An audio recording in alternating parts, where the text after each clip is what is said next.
My name is Kendall Rogers, and I'm the Division Chief for Hospital Medicine here at UNM.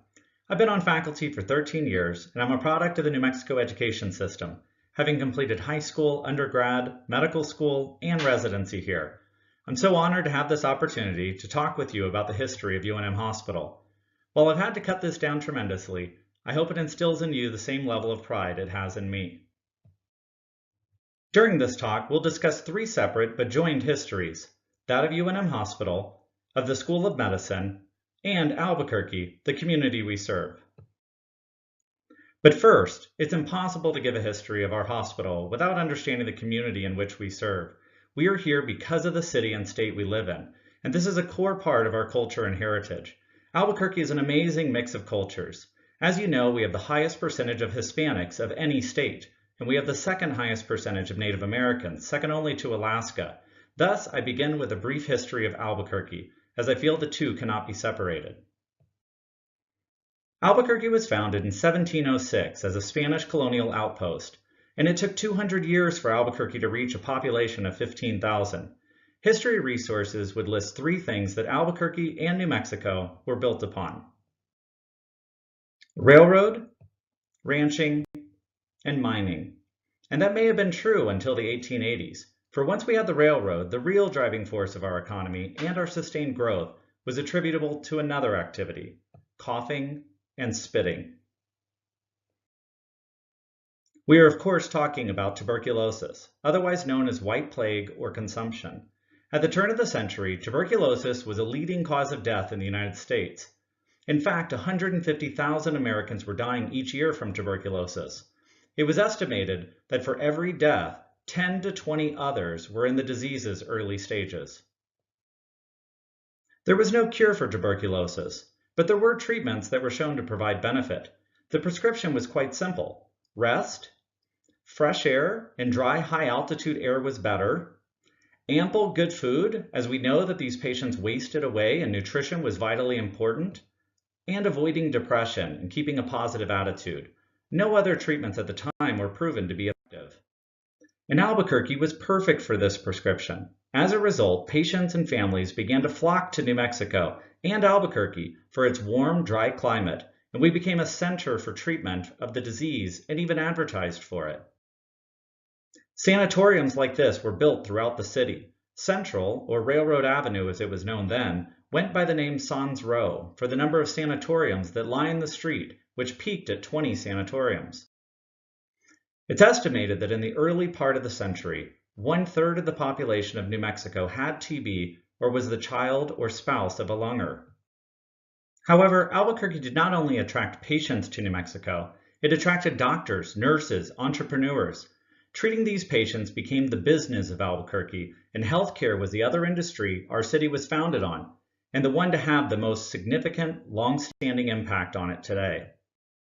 To show the prominence that Albuquerque maintained related to tuberculosis, a new medical society was established not in Boston or Philadelphia, but in August of 1935, the American Academy of Chest Physicians was established here in Albuquerque.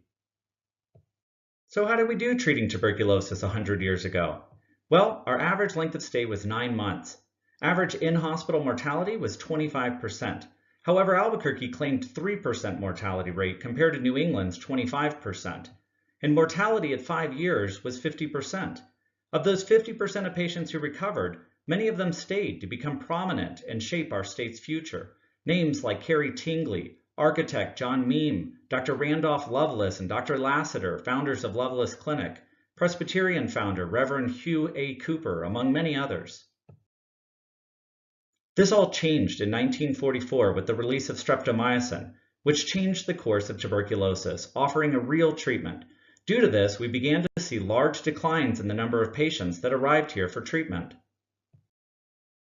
The industry that was built shifted from tuberculosis treatment to healthcare in general. Of course, not all of them survived, but almost all of the currently existing healthcare systems and those of the recent past in Albuquerque were started as tuberculosis sanatoriums or directly linked to tuberculosis, including St. Joseph's,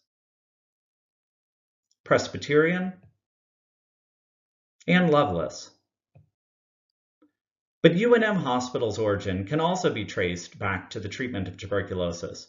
In 1934, the Department of the Interior built the 60-bed Albuquerque Indian Sanatorium here in Albuquerque to treat Native Americans with TB from all over the Southwest. It was a beautiful building that is still in use next to our current hospital. In the 1940s, the Albuquerque Indian Sanatorium was converted to the U.S. Government Indian Hospital, caring for Native Americans from all bordering states. Which brings us to the 1940s here in Albuquerque. So what were the medical needs of Albuquerque in the 1940s? Well, much like today, we were having issues with capacity and specifically indigent care. Half of the beds at St. Joseph's alone were being used for indigent care, and the 60-bed Indian hospital was at capacity. Welfare was costing the state $4,000 a year, but hospitals were complaining that the payment of $8.50 a day from the state did not cover the cost of $15 a day. It was in these conditions that a historic event occurred over lunch on March 4, 1949. Now, I could not find a picture of this event, so I had to take some artistic liberty. But at this lunch was Mr. Cornelius, the chairman of the Bernalillo County Commission, who was tasked with addressing indigent care with a proposal to build a 100-bed county hospital. Also there was Mr. Hagbird, the superintendent of the United Pueblo Agency, who was tasked with expanding the existing Indian hospital to 100 beds. And it was here that they first discussed the possibility of building one 200-bed hospital to meet the needs rather than two 100-bed hospitals. 3 days later, Mr. Hintz, the director of the State Welfare Bureau, met them at the site of the Indian Hospital, and it was mentioned that a medical school could be based here, showing that an education mission existed from the outset. In 1949, a newly formed hospital board started to lay the legislative foundation for the new hospital and began a series of important landmark events. This began with Congress passing Public Law 321 on October 5, 1949. The bill conveyed the land designated for the new Indian Hospital to Bernalillo County for the new joint hospital. This was followed by the Senate passing Senate Resolution 2404. Senate Resolution 2404 is also known as the Albuquerque Hospital Bill. This bill contributed $1.5 million to the construction of a new joint hospital. It ensured that 100 beds would be made available for Indians. It guaranteed federal payment, per diem payment, ongoing for 80 beds. And it designated the 5.4 acres from Public Law 321 as the site for construction. However, as we all know, a bill has one more hurdle to get past before becoming a law. It needs the president's signature. And on that same day, it was sent to President Truman for his signature. However, the very next day, the All Pueblo Council wrote to President Truman, asking for a veto. This is a good time to step back and recognize how significant it was in 1949 to be proposing that a single hospital be built to care for Native Americans and non-Native Americans under the same roof. Hospitals across the country were segregated based on race, which made this a new and controversial proposal. And given that much of the funding and land was due to the needs of Native Americans, there was significant concern that they would be discriminated against in this new hospital if non-Native Americans were also being treated there. Aware of these issues, Mr. Cornelius and the board had already drafted language to provide protections to Native Americans in their proposal for the Senate bill, which was removed by the Senate. So they wrote President Truman to remake these assurances, and then they met with the All Pueblo Council. On October 27th, the chairman of the All Pueblo Council wrote President Truman by telegram, asking for his approval of the bill. And on October 31st, 1949, President Truman signed the Albuquerque Hospital Bill.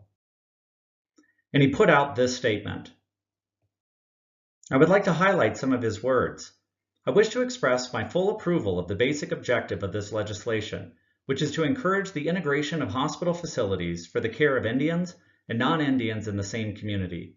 I've given my approval to this measure, fully confident that in accomplishing the desirable objectives of this legislation, fair and equal treatment will be accorded all patients of the hospital. What an amazing historical fact that President Truman himself stated the mission that our hospital will be founded on. With this bill's passage, we had everything we need to build our hospital. Funds included $1.5 million from the federal government and $1 million from Bernalillo County, the land to build upon next to the Indian Hospital, and funds to maintain the hospital, both through the guaranteed per diem federal payments and also a new county mill levy that was approved for the operating and maintaining of a county hospital. This brings us into the 1950s. The real work was done in what is known as the 1952 contract. This contract was between the United States of America, the County of Bernalillo, the State of New Mexico, and the new hospital board. In the contract, we reiterate the 100 beds designated for Native Americans, the fact that the County of Bernalillo will collect a mill levy, that if there's a violation of the conditions set forth in this contract, that the commissioner shall take over administration of the hospital, and that this contract is perpetually binding upon all successor operators of the hospital. But the most significant language is in paragraph 16, where it states that no distinction shall ever be made in the admission, accommodation, or treatment of patients on the basis of race, religion, color, language, or otherwise, that no segregation shall ever be allowed, and that all persons entitled to admission, accommodation, or treatment shall be admitted or treated in the same manner with equality and without discrimination of any nature whatsoever. Now, this language may sound natural to us today, but this was novel in 1952.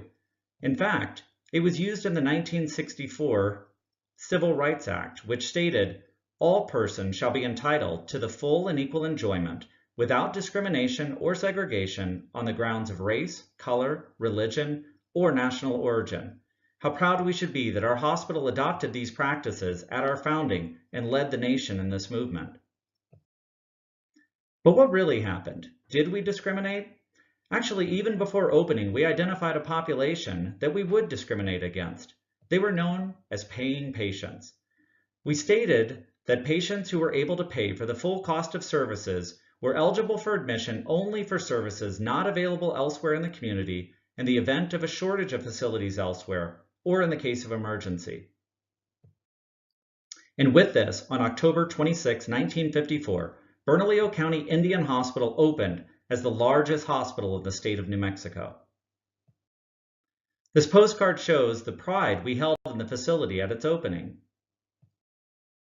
It had modern features, as shown here with the operating rooms. Here, the maternity floor, the modern kitchen and facilities, radiology, and the emergency department and inpatient floors. And upon opening our hospital, our clinical mission was born.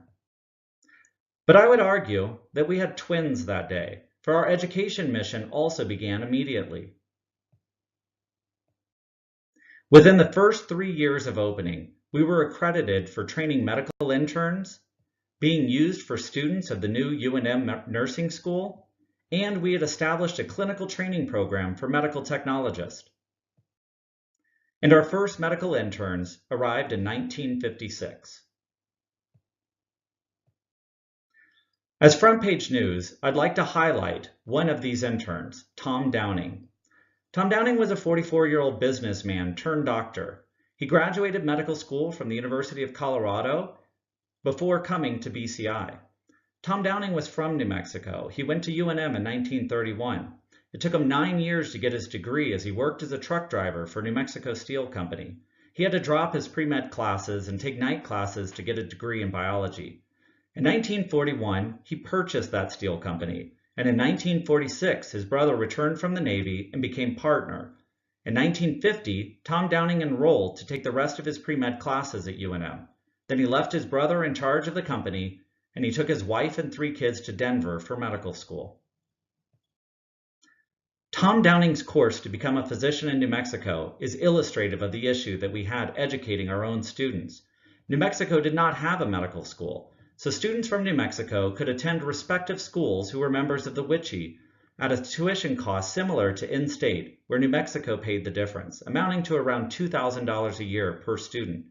At its peak, New Mexico had 52 students enrolled in medical schools in other states, which was a good alternative to building a medical school.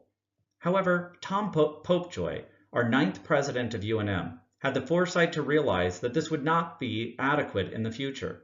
He conducted an investigation that showed that the need of postgraduate education was going to expand dramatically in the future due to the baby boomer generation, peaking in 1970, and the states in the WICHE program would not have enough slots even for their own students.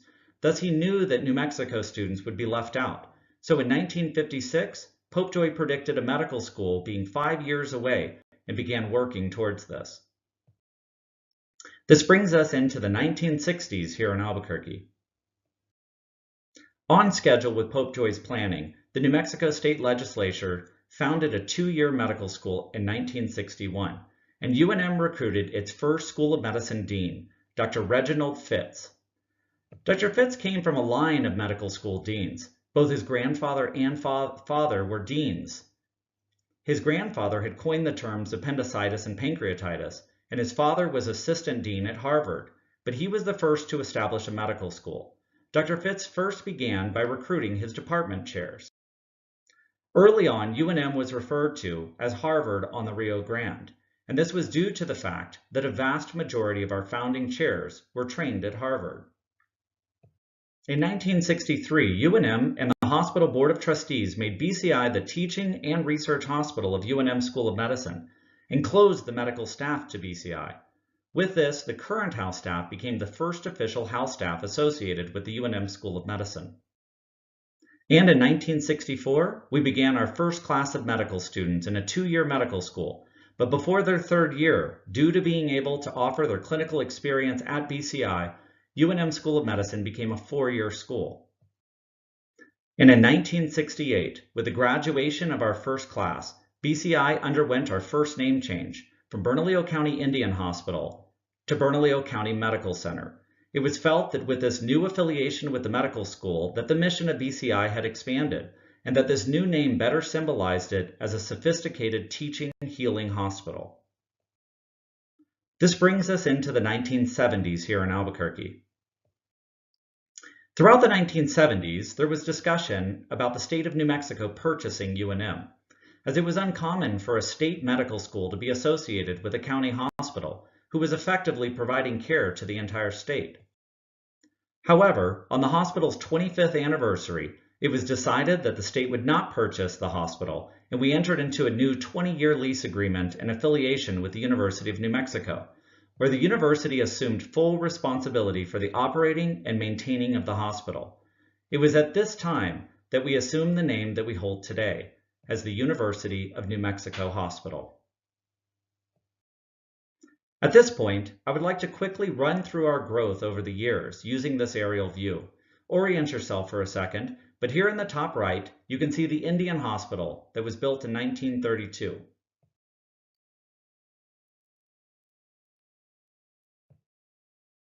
As we covered, in 1954, the oldest part of the hospital was built, located here.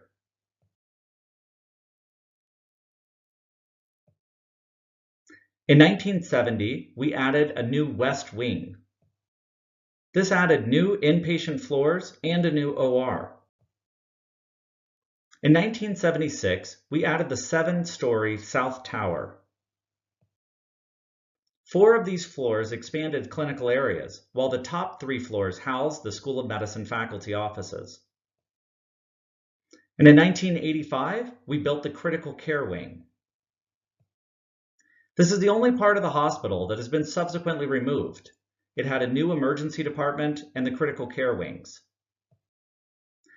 In 1991, we completed the ambulatory care clinics, the ACC.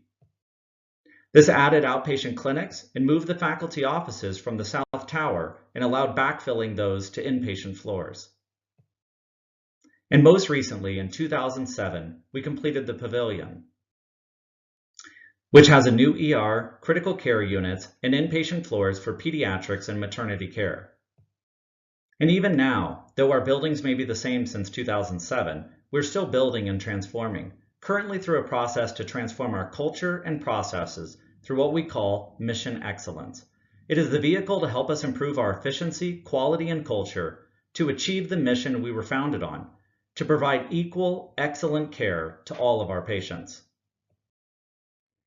With that very condensed version of our history, I hope you can also see how the mission we founded in 1954 is alive today, and share with me the same level of pride in our organization due to this fact.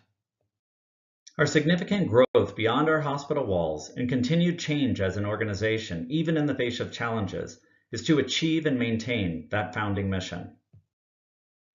Thank you for taking the time to listen today and learn about this history. It's been my pleasure to bring it to you.